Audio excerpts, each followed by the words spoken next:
Quotient ఎంత? Quotient queue రాసుకో చాలు. క్యూ ఫర్ కోషెంట్ ఎంత?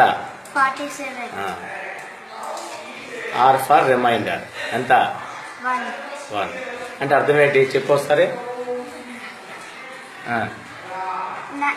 95 divided by 2. అదే 95 యాపిల్స్ని 95 యాపిల్స్ని 2 మెంబర్స్ పంచితే ఒక్కొక్కరికి 4 వస్తే 4 వచ్చాయా? ఈ నెంబర్ ఎంతమ్మా? 47. 47 వచ్చాయి. అదే కోషెంట్. ఒకరికి వచ్చిందే కోషెంట్. 47 వస్తే ఒక్కొక్కరికి 1 మిగులుతుంది. ఒక్కొక్కరికి 1 మిగలదు.